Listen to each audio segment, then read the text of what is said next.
Hey everyone, what's up? Welcome back to the Conflict of Nick channel. I'm your host Nick, and today I am finally uploading something that has been so requested in my community for such a long time. Something that took place in January of this year, and it is now May. I have kept to my word. I have kept the footage, and it is finally being uploaded, even though it took such a long time. Because with school, it was such a hectic time for me. It was such a time-filled time where I had no time to really do anything. And so now, with 1 week of school left and with classes not to worry about much at all anymore, I finally have time to touch back at this amazing battle series that took place in my community, World War Nick. We used a battle royale format, and I think that this was super fun. The community enjoyed it, and there will definitely be more game modes, battle-oriented game modes, in the future for the community to enjoy. And without further ado, I will be now commentating on the first round of the Battle Royale, My Coalition North America versus South America.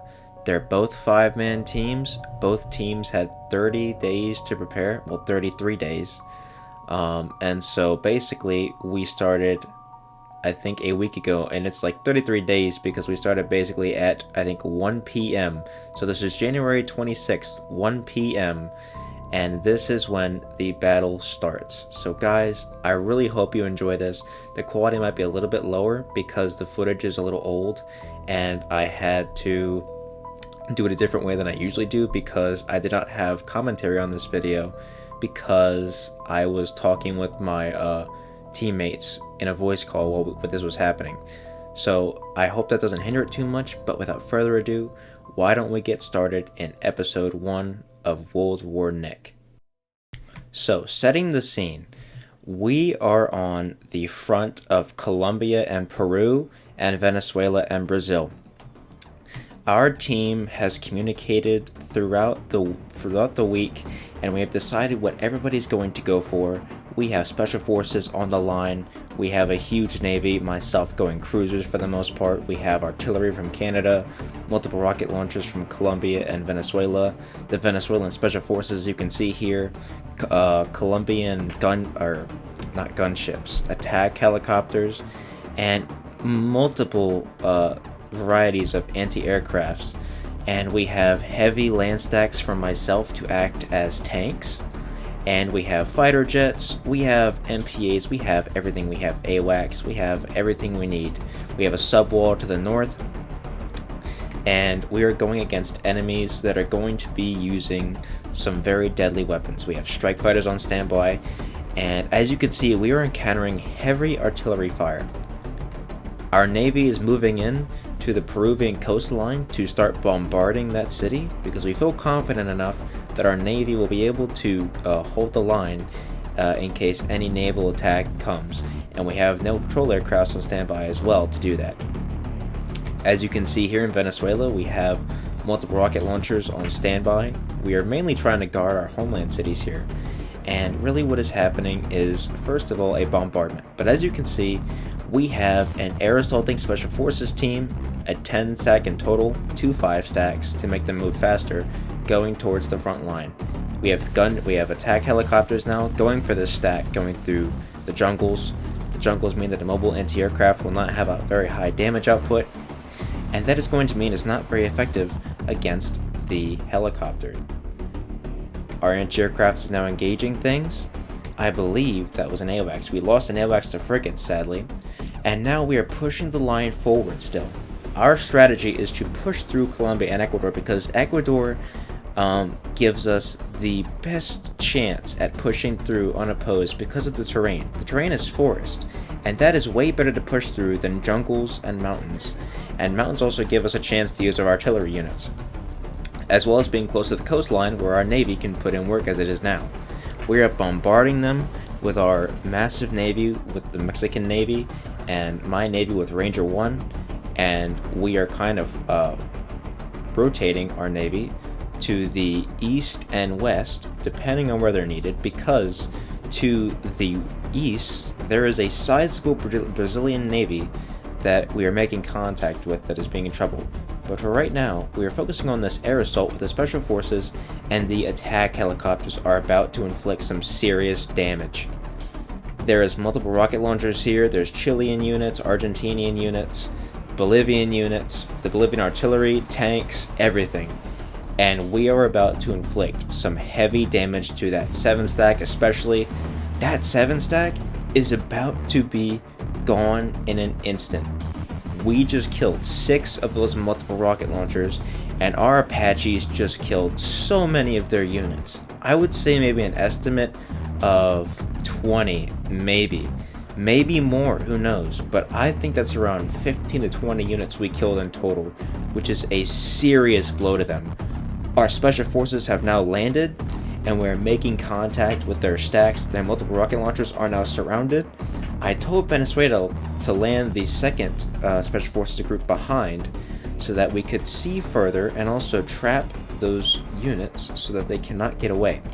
We have also now revealed that they have strike fighters on standby, Brazilian ones, and we now have Colombian Apaches moving to finish off that stack, moving through the jungles.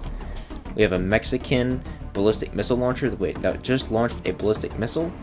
It has launched that missile at an airfield, and funny story, we were debating on where to launch it, and it just so happens that we launched it at the perfect time, because now, as you can see, there are Brazilian strike fighters inbound to attack those Special Forces groups, and they have a 15-minute refuel time, and our ballistic missile is about to get there in around 16 to 17 minutes. I think it's going to get there around 20-ish minutes, so it's going to get there right when they land. So all 3 of those strike wings are now about to be hit by a ballistic missile if they do not change course. Our artillery is moving up, our multiple rocket launchers are still hammering them, and my 10 stacks are just there to eat damage and soak up whatever units they have so that other things do not get hit, like our artillery. We have AWACS still monitoring, I have jets on standby, our Navy is still bombarding, and right now we have them in a corner. Their Air Force is in danger, and they are on the defensive. Right here we can see the ballistic missiles in the air, our helicopters are going back to base, and now we have made contact with the Brazilian Navy. Those Brazilian ships have now just bombarded Venezuelan targets in the homeland and have basically, I think, destroyed Guyana City. We have lost some land units there, and I have a 5-stack of cruisers that needs to intercept them, so I am moving them up with the Mexican Navy behind me and 3 NPA groups behind me as well. Canada is also sending a fighter jet in there to suicide scout what it is, so that we can get an idea of what that Navy composition is. The missile is about to hit as well, and boom! The airfield is gone. Whatever's left there is on trucks. What have they lost? 6 strike fighters. That is amazing. Out of 15, they lost 6, so they only have 9 left, and they're all on trucks. That is amazing. We have more Brazilian strikes inbound. Our Special Forces, again, have landed. Peruvian attack helicopters, surprisingly, coming in, but they're not going to be very effective because they're not meant to kill infantry units. So those aren't going to do very much. I have my fighter jets now going after that 5-stack of helicopters so that they can't attack any of our actual armor. It took some damage, and really, we didn't even lose the Special Forces there. We have more Brazilian strike fighters coming inbound, and we have Venezuelan fighter jets reacting to that, as well as our various anti-aircrafts, and oh my god. That is a huge Navy. Now, again, funny story, I didn't realize this at the time, but there is a naval officer in there that has stealth that I didn't realize until a few minutes later, when I finally realized that his elite battle group was in there. And my strategy here, you may be thinking, why are you sending in your 5-stack against 20 ships? Because they're all grouped together in one spot, and I can hit them all at once. And so that 100 damage is going to turn into 400, and we will see that in the newsfeed. Our anti-air is going off against these Brazilian jets. the Venezuelan fighters are also on the way, and they are about to receive some massive damage and potentially even die. One thing I like that our coalition did is we focused on different types of anti-aircraft, so we had every kind. We had theater defense systems, SAM launchers, mobile anti-aircraft, all ready to go, and our line is heavily fortified, and I think my strategy was really good. I kind of micromanaged the placement of all of our units and took suggestions from our teammates, and that gave us a very solid line for both fronts so that none of them will fall, hopefully. We will have to see. These Brazilian jets are now engaging these Venezuelan fighters, and boom, one of the wings is down. All three types of anti-aircraft are engaging. We now have our 5-stack of cruisers moving in. I believe we're about to be in range. We have our fighter jets moving into those helicopters there. And that other naval contact, we actually scouted to be a 5-stack of Argentinian frigates. Argentina is having them sit there to defend the city behind them and the Brazilian Navy. I have now engaged all 4 of those task forces, so I've basically done 400 damage. Because if your units are too close together in a ranged attack or a melee attack, you're going to take damage to all of your units. So all of those stacks just took the same amount of damage, so I dealt way more than I should have. So that was a very good trade on my part in going in there, even if I was going to lose some ships. But I know that Brazil's cooldown is not ready yet to attack again because he just attacked some Venezuelan targets. We've also now just taken down those helicopters with our fighter jets, and I'm really glad I kept those behind because I can use them for what I want. We have more anti-aircraft going off to hit this 5-stack of strike fighters. And again, his cooldown is not done yet. So my cruisers are going to get away scot-free unless he chases me, but I will outrun him because I'm in the deep water while he's in the shallow water.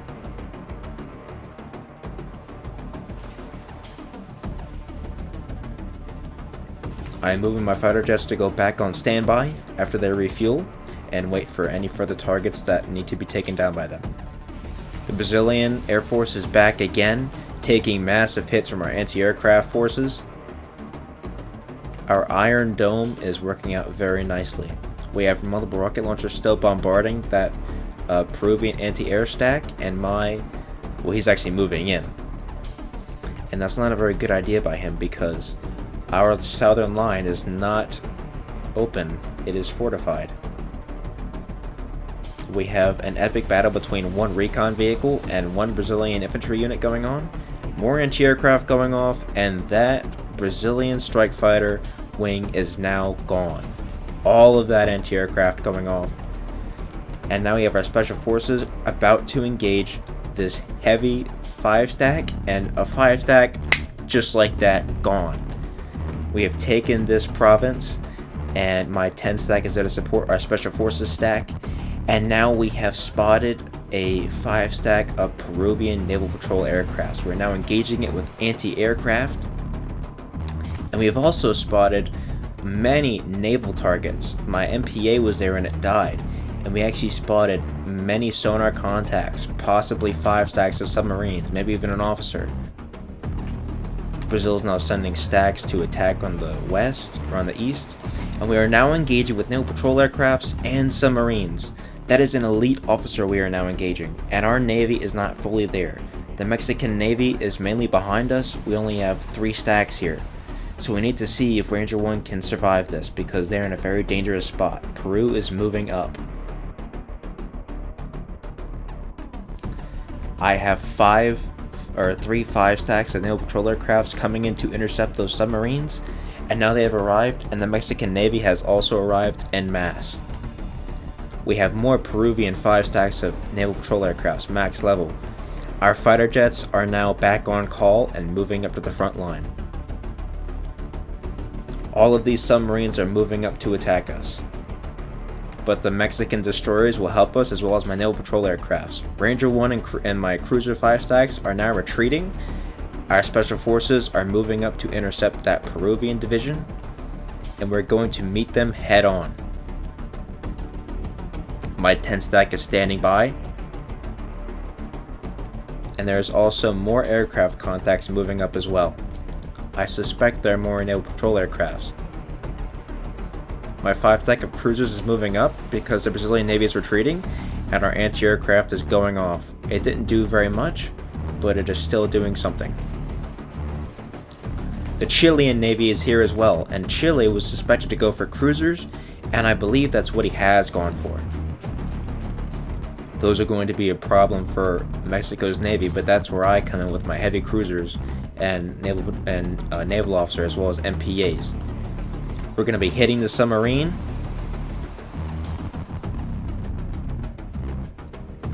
Our anti-air is going off as well. And I think we have those naval patrol aircrafts right where we want them. We got hit there by some Argentine frigates. But that's okay because we need to take out those subs. Those subs are really dangerous to us right now. Our fighter jets are inbound. And we are about to hit both of those wings at the same time with 2 5 stacks, and they should go down. We have one more 5 stack of MPAs about to hit that submarine task force. Our special forces are now engaging. My 10 stack is now moving up to help those special forces. And they should survive that because the terrain advantage for special forces will be very beneficial, and that was one of the reasons why we went for them right away. Because the terrain in South America is just perfect for special forces. Plenty of forests, jungles, and mountains. And we have used that so far to push our advantage and push past their line. Even though they still hold Quito, we still have pushed past that and are now flanking them. One naval recon wing is gone, and the second one is about to go down.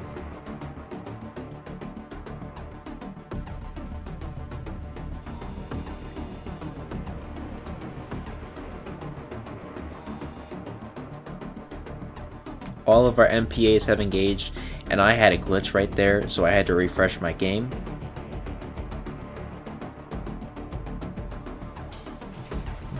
Our fighter jets are about to intercept this naval patrol aircraft wing. He is trying to hit all of our ships at one time.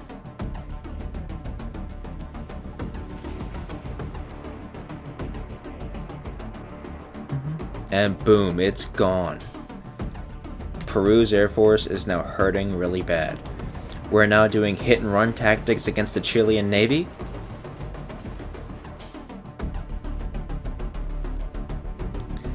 We're not going to keep doing these hit and run tactics against the submarines as well. Mexico is taking heavy hits, however. They are not using hit and run tactics like they should, and because of this they are taking heavy damage and also losing some of their frigates. Because of this, I am sending naval patrol aircrafts to support them. And Ranger 1 is now focusing on killing the Chile Navy because surface vessels are what my Navy is good for killing, and we're taking care of that one attack at a time. I have just been engaged though by both Chilean stacks, and so I've taken about 60 damage to Ranger 1, but he is not backing down. He is going to do massive damage compared to them, more damage than they will, and we're going to kill them hopefully, while the Mexican Navy stands off against these submarines. We've killed one Chile cruiser, one full task force is gone. I'm wondering how much HP the other one has. We'll find out. We're engaging that one as well, and we have more MPAs on the way just in case. We're not generally moving past their line. Their line has fallen, and now we have MPAs attacking this task force, the Elite Wolfpack.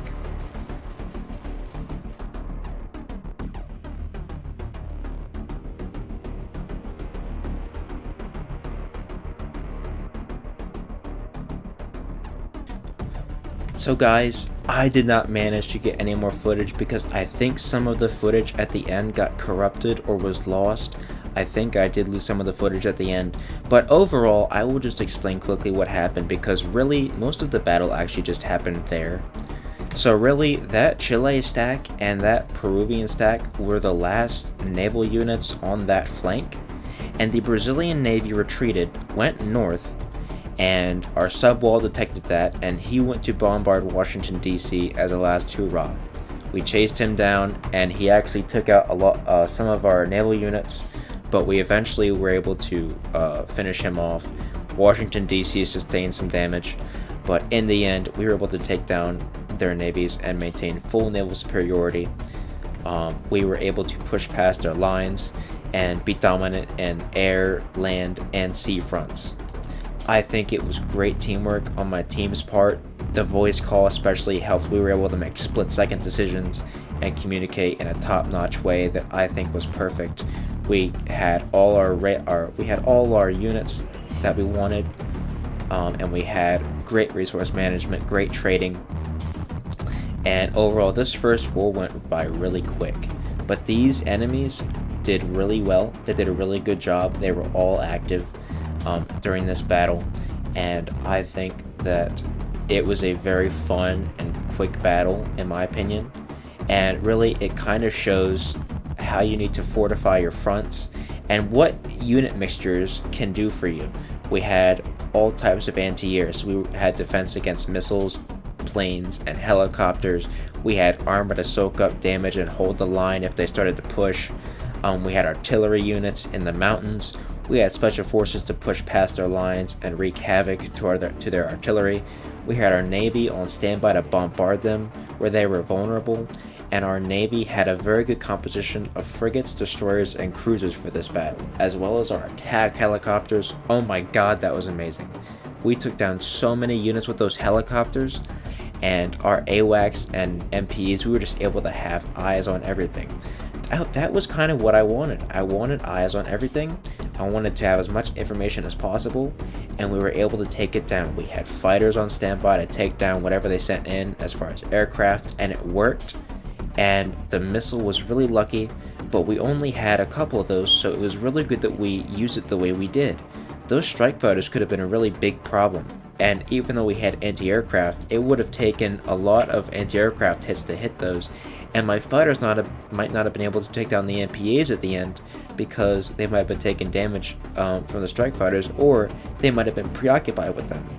So really, I think this was a great first battle and a great part one, and this is the North Americas versus South Americas battle of the World War N.I.C. series. So guys, I hope you enjoyed this. I had a blast with this. Again, this part is months old, but I finally gotten to it and finally gotten to upload it. So I really hope you guys do enjoy this change in videos, as I have found the dedication to do it again. I found the want to do it because it's so fun to make these videos. So guys, if you enjoy this series or enjoy the channel in general, or any of my other videos, consider subscribing. It really helps me out.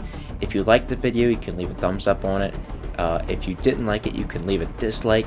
You can say in the comments what you didn't like. You can say in the comments what you liked. And if you want to just say hi, you can say that. Or you can ask a question in the comments. I respond to almost everyone. And overall, I hope you guys really do enjoy this series. I'm going to continue doing the country basics, and that will come at the same time as this series. So guys, I hope you have a great day. Nick out.